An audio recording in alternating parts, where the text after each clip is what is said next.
காணும் கடவுள் கண்கண்ட தெய்வம் சூரிய பகவான். அவரால் தான் இந்த பூமி உயிர்க்கோளமாக இருக்கிறது. பூமிக்கும் சூரியனுக்கும் இடையில் இருக்கக்கூடிய அந்த தூரம்தான் நம்மை அதிக வெப்பத்திலிருந்து காத்து உயிர்கள் செழிப்பாக வாழ உதவுகிறது.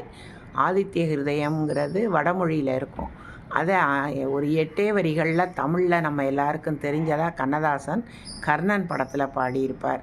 1000 கரங்கள் நீட்டி அணைக்கின்ற தாயை போற்றி, அருள் பொங்கும் முகத்தை காட்டி இருள் நீக்கும் தந்தாய் போற்றி, தாயினும் பரிந்து சால சகலரை காப்பாய் போற்றி, தழைக்கின்ற உயிரட்கெல்லாம் துணைக்கரம் தருவாய் போற்றி, தூயவர் இதயம் போல துலங்கிடும் ஒளியை போற்றி, தூரத்தே நெருப்பை வைத்து சாரத்தை தருவாய் போற்றி, ஞாயிறே ஞாலமே நாயகன் வடிவை போற்றி, நானிலம் உளநாள் மட்டும் போற்றுவோம் போற்றி போற்றின்னு ரொம்ப அற்புதமாக எழுதியிருப்பார்.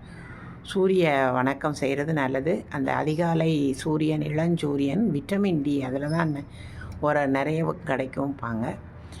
அந்த காலத்து பெரியவர்கள் எல்லாரும் சூரியனை பார்த்து வழிபாடு, குளிச்சுட்டு வந்தோடனே சூரியனை பார்த்து வழிபாடு செய்வாங்க. இன்றைக்கி சூரிய ஹஸ்தம்ங்கிற ஒரு சிறப்பான நாளாம். இந்த ஆதித்ய ஹிருதயம் சொல்கிறது ரொம்ப நல்லதுன்னு எனக்கு ஒருத்தர் சொன்னார். அதனால் ஆதித்ய ஹிருதயத்தின் தமிழாக்கத்தில் சில வரிகளை உங்களுடன் பகிர்ந்ததில் மகிழ்கிறேன்.